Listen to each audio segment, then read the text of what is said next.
vais serrer mes deux vis là-haut. Là, ça tient, là. Là, ça tient. Déjà, là, déjà plus de gueule, ça ressemble plus à une BM, déjà. Voilà. Une E46 qui, grâce à la parfaite cohésion entre Nico et son poulain, commence à retrouver des couleurs. La fin du tunnel est encore loin, mais ce succès avec le remontage du masque avant met Brice dans les meilleures dispositions pour un éventuel essai dynamique avant la mi-journée. On n'a pas de roue sur notre voiture. Les pneus sur la donneuse sont complètement rincés, donc c'est très dangereux de rouler dans ces conditions-là. Olivier et Momo nous ont proposé de récupérer les jantes de leur donneuse parce qu'eux, on n'en a pas besoin. Les pneus sont bons sur celle-là, elles sont pas très belles, mais ça sera très bien pour rouler avec. Hop, je l'ai eu. Je vais me payer le luxe de les nettoyer avec l'appareil pour avoir des jantes vraiment nickel.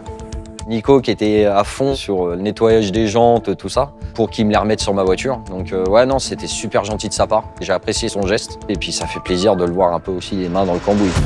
Si Olivier et Nico s'étaient promis de ne pas intervenir dans le chantier de leur protégé, les enjeux du challenge et leur esprit de compétition semblent avoir pris le dessus. Pleinement investis dans leur rôle, ils ne vont plus hésiter à mettre la main à la pâte. De quoi booster nos deux mécanos qui ont conscience qu'il va falloir hausser leur niveau pour être à la hauteur.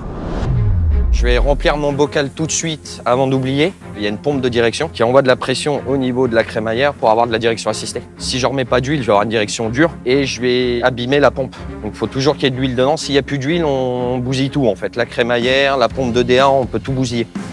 C'est pas trop mon intérêt, j'ai pas envie de me rajouter du boulot.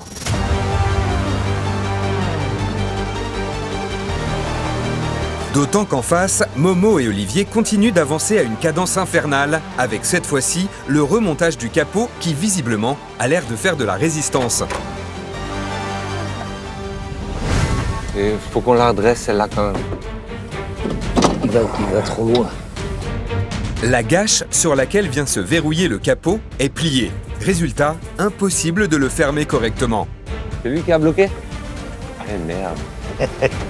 Si Momo ne règle pas le problème de fermeture, celui-ci pourrait rester bloqué. Pire encore, il pourrait s'ouvrir lors des essais et porter directement atteinte à la sécurité du jury vendredi. Si on prend le vérin là, Ouais. avec, on met la chaîne là-dessus, on prend appui avec le vérin là et on pousse la chaîne. On peut aussi tirer, je pense qu'on va devoir le redresser, tu vois.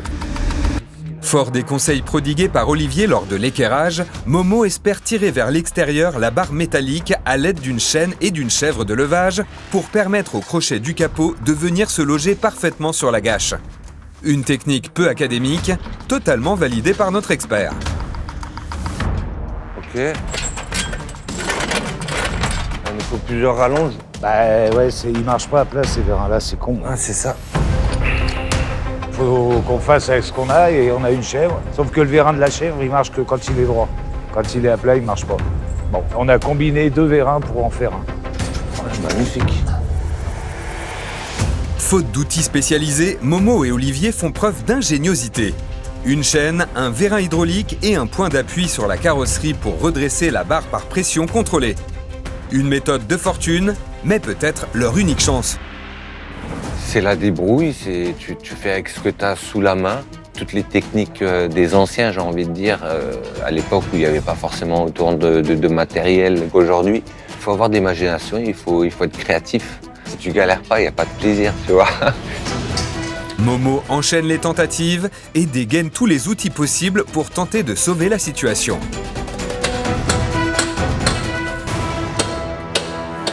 Là, à mon avis, Il va ça, trop loin. il faut qu'il descende encore. Il descend un peu. Ouais. Toi, tu tapes et moi, je tire un peu là, tu vois.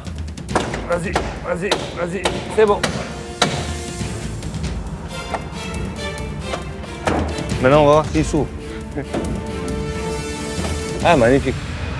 Mais pour bloquer le capot à 100%, un dernier détail manque encore à l'appel. Tu vois, le ressort, il est mort. Le crochet de verrouillage. T'as pas le vieux capot, il doit être sur le vieux capot.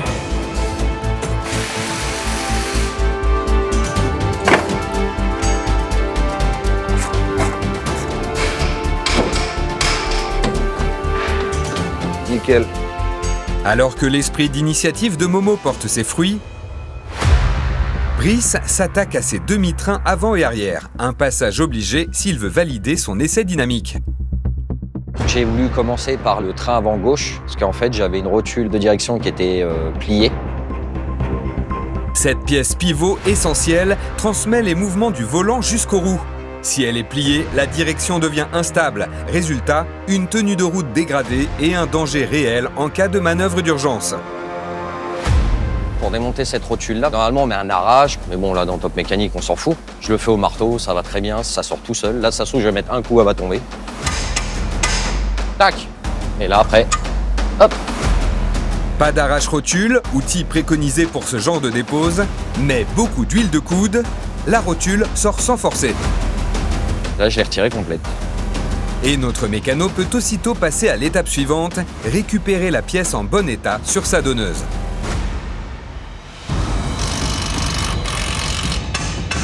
Hop. Voilà. On fait ça. Là. Là je remets à mon pivot. Là voilà. Là elle est serrée. Une matinée qui démarre sur les chapeaux de roue pour le poulain de Nico. Encore frustré par son échec de la veille, Brice montre un visage de conquérant et tient à tenir son mentor informé de chaque étape. Il le sait, le succès dans ce choc des poulains passe aussi par une communication totale pour anticiper en cas de besoin. Je vais m'attaquer à l'arrière, parce que l'arrière j'ai que le bras et l'amortisseur normalement. Donc là l'arrière j'en ai pas pour 3 heures à le changer. Allez, fonce. Ouais, allez go. Brice, je le sens pas mal. Je sens qu'il a la pêche. Je dirais qu'il y a une certaine sérénité. On n'est pas très loin de l'essai dynamique. Allez. Mais avant d'atteindre cet objectif ultime, Brice continue de charbonner et s'attaque au démontage de son bras de suspension. Une pièce clé du train roulant chargée de maintenir la roue alignée tout en absorbant les aspérités de la route. J'ai peur que la transmission elle me gêne pour retirer la vis. Je peux pas retirer ma vis du train parce que j'ai la transmission qui me casse les moments. Hors de question de se laisser ralentir par une pièce d'ores et déjà condamnée, Brice décide de sortir les grands moyens. Allez, on va couper.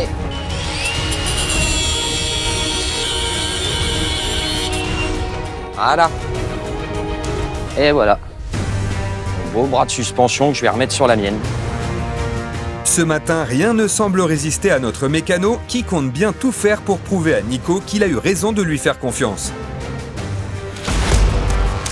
Tombé dans l'huile de vidange depuis qu'il est gosse, pour Brice la mécanique, c'est avant tout une histoire de famille. Bricoleur en herbe, aux côtés d'un père mécano professionnel, il a appris avec ferveur et passion tous les rudiments du métier. Un amour inconditionnel des moteurs qui l'a très vite poussé à vivre de sa passion.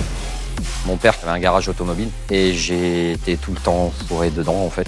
Et du coup, je suis devenu mécano quoi. BEP, Bac Pro chez Citroën, 13 ans chez Audi. Brice accumule les lignes sur son CV avec une seule idée en tête, devenir l'un des meilleurs dans son domaine. Sa méthode, rigueur et précision pour ne rien laisser au hasard, sauf peut-être la carrosserie, sa véritable bête noire. C'est ma hantise. Tout ce qui est partie mécanique, ça c'est nos problèmes. Mais carrosserie, voilà, j'ai peur. J'appréhende un peu quand même.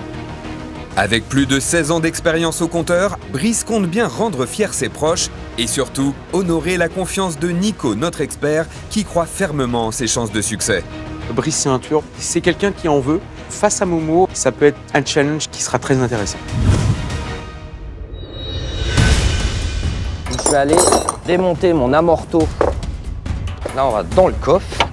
Là, j'ai une garniture que j'écarte. Et mon amortisseur, il est là. Il est fixé ici. Là, je vais desserrer là. L'amortisseur, il va tomber. Si à l'avant, l'amortisseur et le ressort ne font qu'un pour constituer la jambe de force dite de McPherson, à l'arrière, les deux pièces travaillent séparément. Tandis que le ressort encaisse le poids, l'amortisseur, lui, contrôle les mouvements. Deux pièces distinctes, mais un même objectif, garder la voiture collée à la route. Ça va tomber. Bon, voilà, c'est démonté. Maintenant, on va aller remettre ça sur la nôtre. Si Brice fait cavalier seul depuis le début de la journée, le renfort de son coach est plus que bienvenu. Nico, t'as 2 secondes, Ouais. s'il te plaît? Je vais te tenir l'amortisseur Tu veux que je mette un boulon haut et que tu mettes un boulon haut, parce qu'en fait, je vais pas avoir les bras. C'est bon. Vas-y. Ah. Surtout pour le remontage de l'amortisseur, une manœuvre compliquée si elle est réalisée en solo. Brice, c'est en place, tu peux lâcher. Ok. Allez, mon amorto est remonté. Brice affiche une énergie qui lui permet d'enchaîner démontage et remontage à vitesse grand V. Impec. Reste le bras de suspension à remettre en place et le tour devrait être joué. Voilà, train arrière remonté.